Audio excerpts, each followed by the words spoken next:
내가 디모데를 속히 너희에게 보내기를 주 안에서 바람은 너희의 사정을 알므로 안위를 받으려 함이니 이런 뜻을 같이하여 너희 사정을 진실히 생각할 자가 이밖에 내게 없음이라. 그들이 다 자기를 구하고 그리스도 예수의 일을 구하지 아니하되 디모데의 연단을 너희가 안하니 자식이 아버지에게 함같이 나와 함께 복음을 위하여 수고하였느니라. 그러므로 내가 내 일이 어떻게 될지를 보아서 곧 이 사람을 보내기를 바라고 나도 속히 가게 될 것을 주 안에서 확신하노라. 그러나 에바브로디도를 너희에게 보내는 것이 필요한 줄로 생각하노니 그는 나의 형제요 함께 수고하고 함께 군사된 자요 너희 사자로 내가 쓸 것을 돕는 자라.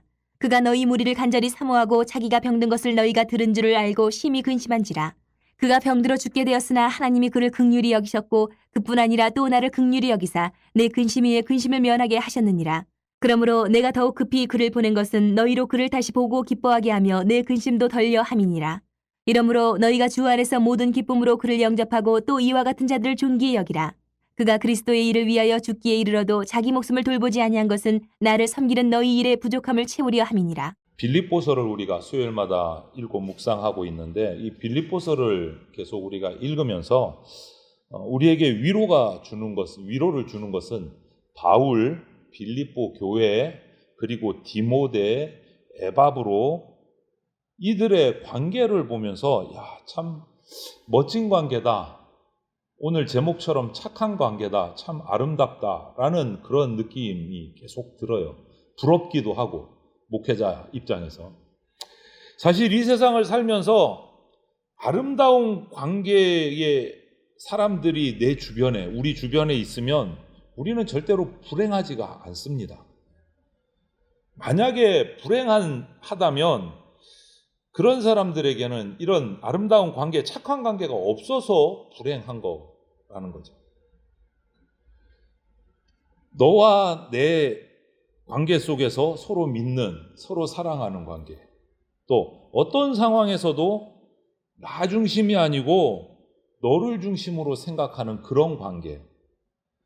서로 상황 속에서 존중하고 아껴주는 그런 관계가 공동체 안에서 만들어지면 그 공동체 가운데 있는 사람들은 정말 행복해집니다.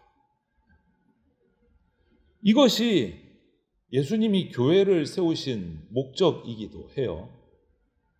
모든 교회가 그런 착한 관계를 가진 교회의 공동체 되는 것이 우리 주님의 소원이기도 할 겁니다.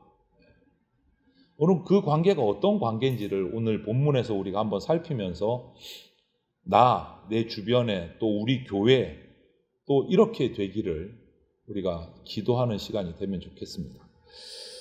우리가 오해하는 것 중에 하나가 행복해지는 것은 어떻게 하면 행복해질까? 행복해지는 법이 뭐지? 그런데 많이 오해를 해요. 많이.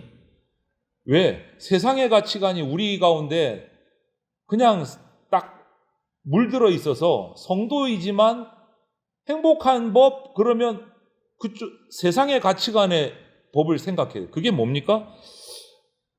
어린 친구들, 우리 자녀들부터 생각해 보면 공부 잘해서 성적 좋아서 좋은 대학 가고 그래서 좋은 회사 들어가서 연봉 많이 받고 좋은 직장 그렇게 다니다가 근사한 배우자 만나서 결혼 잘하고 그러면 정말 행복할 것 같다. 그게 성공한 인생 아니야? 우리 아이들에게, 교회 다니는 아이들에게도 물어보면 상당수가 그쪽으로 얘기를 해요.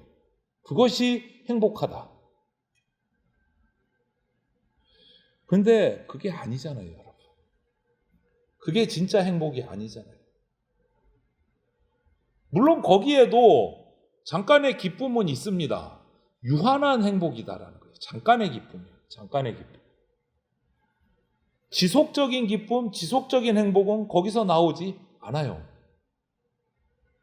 진짜 기쁨, 진짜 행복은 예수님과 나와의 관계가 아름다울 때 그 속에서 오기 때문에 세상적인 기쁨 가지고는 이것을 비교할 수가 없는 거예요. 진짜 기쁨은 주님과 나와의 관계가 아름답고 착해야 돼요. 이것이 절대적인 관계인 거예요. 어머니와 그 자녀와의 관계처럼, 어린아이의 관계처럼 모든 우리 인간들이 가져야 될 매우 아주 근본적인 관계는 하나님과의 관계가 좋아야 된다. 하나님과의 관계. 왜냐하면 우리 인간은요, 뭐 지금 현재 믿는 자든지 믿지 않는 자든지 우리 인간은 스스로 존재하는 그런 존재가 아니잖아요. 우리는 피조물이에요. 하나님이 창조하신 피조물이에요. 믿든지 안 믿든지. 그런 피조물이 창조주와 함께 하지 않는다면 행복해질 수가 없는 거예요. 창조주와 붙어 있어야 우리는 생명이 있어요. 그래서 예수님께서도 이 땅에 오셔서 포도나무 비유를 말씀하셨잖아요. 포도나무 가지는 반드시 포도나무 줄기에 붙어 있어야 생명이 있고 열매를 맺는다. 들어보셨죠? 성경 읽어보셨죠? 네. 그렇기 때문에 그 포도나무 줄기와 가지의 그 관계처럼 우리는 반드시 하나님과 제일 먼저 붙어 있는 관계가 돼야 돼요. 그게 근본이에요. 거기서 끊어지고 나서 나 행복해야지, 나 잘 살아야지, 그럴 수가 없는 거예요.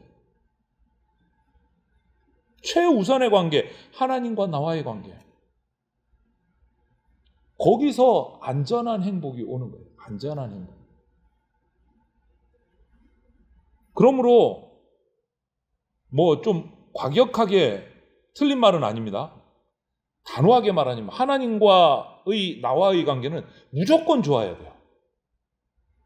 하나님과 나와의 관계는 무조건 좋아야 돼요. 무조건. 이 관계가 틀어지고 다른 데서 행복을 찾는다? 불가능해요. 그럴 수가 없어요. 하나님과 나와의 관계가 그 외의 모든 관계의 가장 기본입니다. 바탕입니다. 극단적으로 말해서 하나님과 관계가 좋을 뿐 아니라 하나님과의 관계가 정말 깊이 있는 관계가 되는 성도, 사람은 다른 모든 것이 다 무너져도 행복합니다. 행복합니다. 극단적으로 말하자면 그렇다. 그런 관점에서 보면 오늘 바울은 독신이에요. 육신에 아주 고쳐지지 않는 치명적인 질병도 평생을 가지고 살았어요. 그리고 평생 선교하면서 감옥을 그냥 자기 집 안방 들락거리듯이 들락날락 했습니다. 그 과정 가운데서 수많은 매질도 당하고 고문도 당했습니다. 행복할까요? 안 할까요? 세상의 가치관으로 보면 행복할 수가 없는 인생이에요. 그런데 바울은 행복했어요. 바울은 행복했어요. 로마 감옥에 갇혀 있으면서도 기뻐했고 행복했어요. 이유가 뭡니까? 바울이 이처럼 행복할 수 있었던 것은 아주 매우 근본적인 것이고 바울이나 우리가 스스로 만들어내는 것이 아니라 이 행복은 주님에게로부터 나오는 것이기 때문에 주님과의 관계가 깊어지면 행복하더라. 주님과의 관계 깊어지면. 그래서 요한복음 14장 27절에 이런 말씀이 있어요. 평안을 너희에게 끼치노니 곧 나의 평안을 너희에게 주노라. 내가 너희에게 주는 것은 세상이 주는 것 같지 아니하니라. 너희는 마음에 근심하지도 말고 두려워하지도 말라. 하나님이 주시는 평안은 세상이 줄 수 없는 평안이에요. 하나님과의 관계가 깊어지면 바울과 같이 인간적인 눈으로 보면 도무지 행복할 수 없어도 행복해요. 행복해요.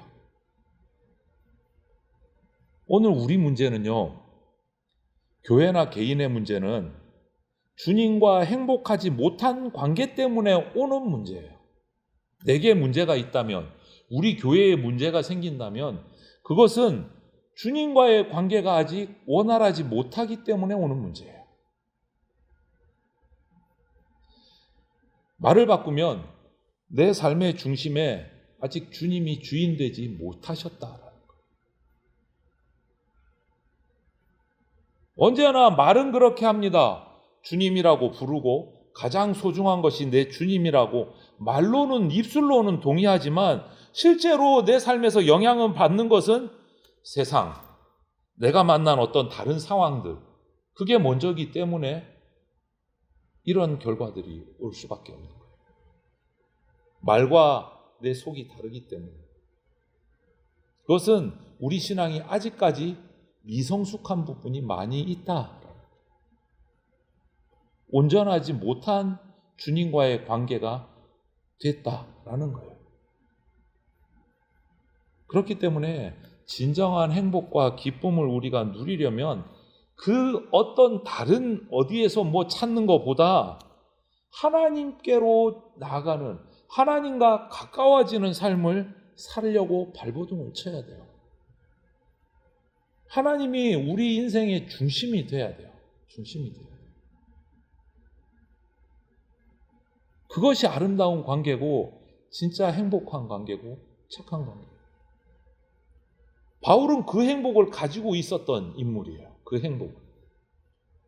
그래서 그는 그 어려운 인생, 고달픈 인생, 그냥 목숨을 그냥 포기하고 사는 인생이었지만 그것을 이겨내는 삶을 살 수 있었던 거예요. 하나님과의 관계가 깊었기 때문에. 그리고 그런 바울과 하나님의 관계는요, 그냥 바울과 하나님 사이로 끝나지를 않아요. 이 빌립보서를 보면 그 관계가 좋은 의미로 전염이 돼요. 좋은 의미로. 하나님과 바울의 이 정말 알콩달콩 깊은 관계가 전염이 돼요. 자기만 행복한 게 아니고 자기 주변에 있는 사람도 바울처럼 닮아가는 거예요. 바울처럼.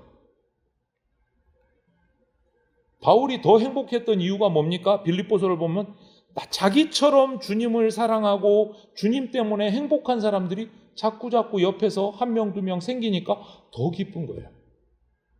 더 기쁜 거예요. 빌립보 교회 성도들이 그랬어요. 디모데가 그랬습니다. 에바브로디도가 그랬습니다. 바울과 하나님의 이 좋은 관계가 자꾸 전염이 되는 거예요. 빌립보 성도들에게, 에바브로디도에게, 후배 목회자인 디모데에게 자꾸 전염이 되는, 그들도 바울처럼 행복한 사람이 되가는 거예요. 전염이 돼서. 여러분, 그것을 바라보고 있는 바울 입장에서 얼마나 행복했겠습니까? 그렇기 때문에 로마 감옥에 갇혔어도 행복한 거예요. 그들만 보면 괜히 미소가 지어지는 거예요. 서로를 배려하고 사랑하고 서로 그렇게 아름다운 착한 관계를 맺어가고 전부 다 그 바탕에 뭐가 있습니까? 하나님과의 사랑의 관계. 이런 사랑을 깊이 알았기 때문에 바울, 디모데, 에바브로디도, 빌립보 교회는요, 서로 자연스럽게 하나가 되는 거예요. 끈끈하게 하나의 착한 관계가 맺어지는 거예요. 그들을 찰싹찰싹 붙인 접착제가 뭡니까? 하나님과의 사랑이에요. 하나님과의 사랑. 일방적으로 사랑하는 예수 그리스도 하나님 아버지 그거였어요. 그들을 하나로 묶은 접착제. 그렇게 하나가 되고 나니까 그들이 바라보는 방향도 뜻도 딱 한 곳을 바라보고 달려가는 거예요. 하나가 돼서. 그래서 바울이 디모데를 얘기할 때 20절에 보면 뜻을 같이 하여 이렇게 되어 있고, 또 22절에 보면 나와 함께 복음을 위하여 수고한 자 이렇게 표현을 해요. 하나가 됨을 보이는 거죠. 그리고 에바브로디도에 대해서도 25절에 보면 나의 형제, 함께 수고하고 함께 군사된 자, 나의 쓸 것을 돕는 자 이렇게 표현을 해요. 여기에 들어있는 의미가 전부 다 뭡니까? 하나된, 함께하는 사람, 뜻이 같은 사람, 같은 목표를 향해 나아가는 사람.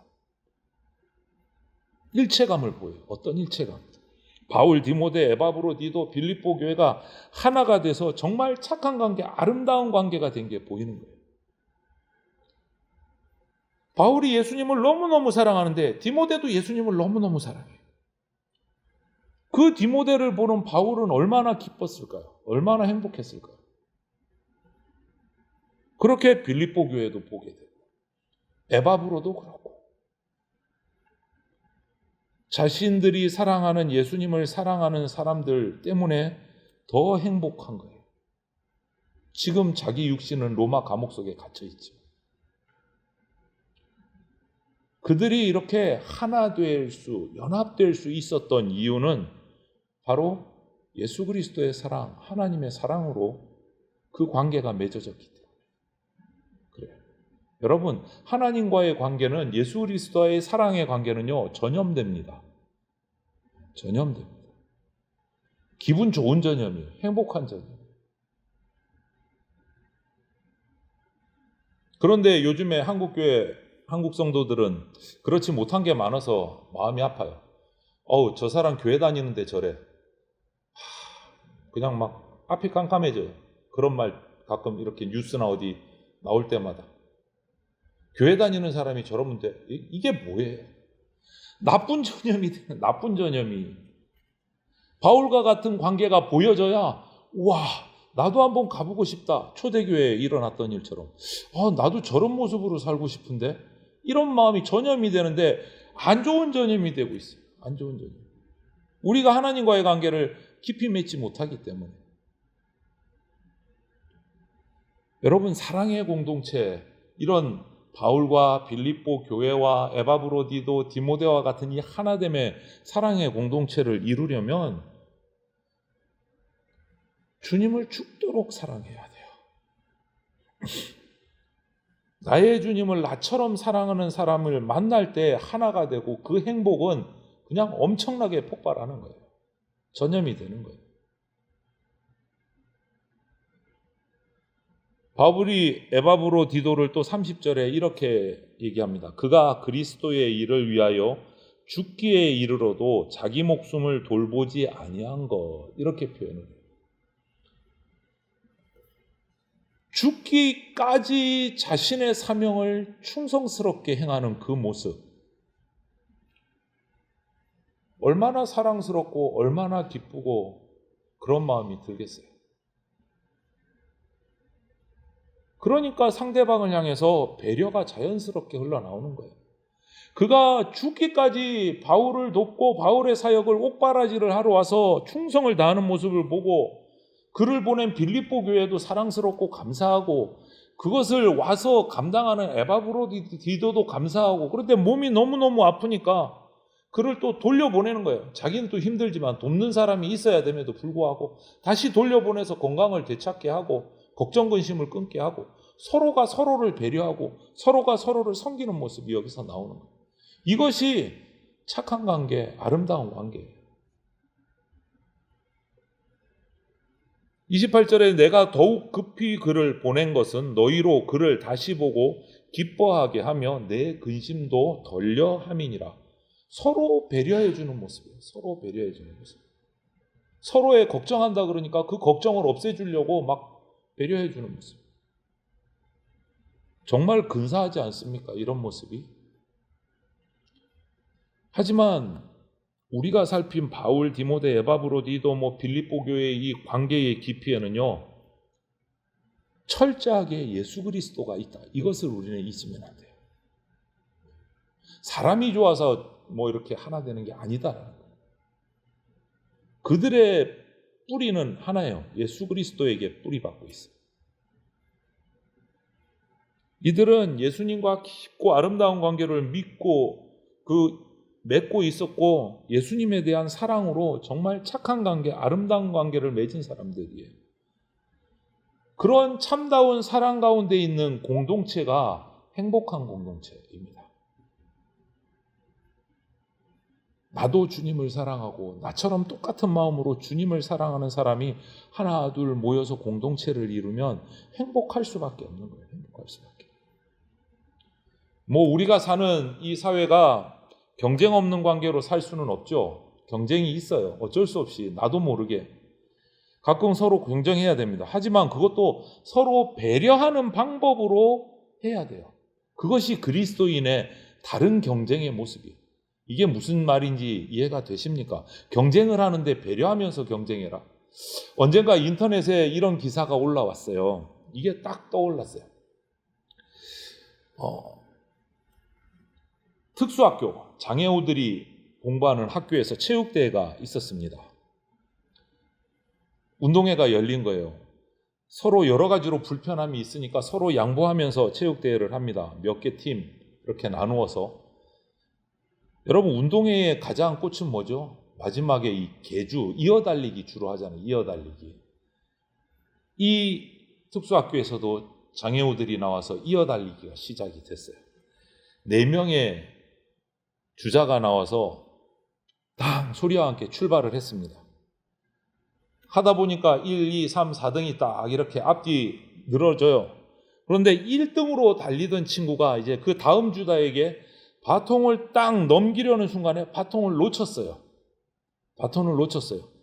이 순간 정말 가슴 뭉클한, 이게 말이 돼 하는 기적적인 일이 일어났어요. 1등으로 달리던 친구가 바톤을 놓치는 모습을 보니까 2등, 3등, 4등의 친구들이, 달리던 친구들이 그 모습을 보고 바톤을 놓친 친구가 바톤을 주울 때까지 제자리에서 뛰는 거예요. 앞으로 안 가고. 제자리에서 뛰는 거예요. 제자리에서. 그러다가 짚고 뛰니까 자신들도 다 뛰기 시작합니다.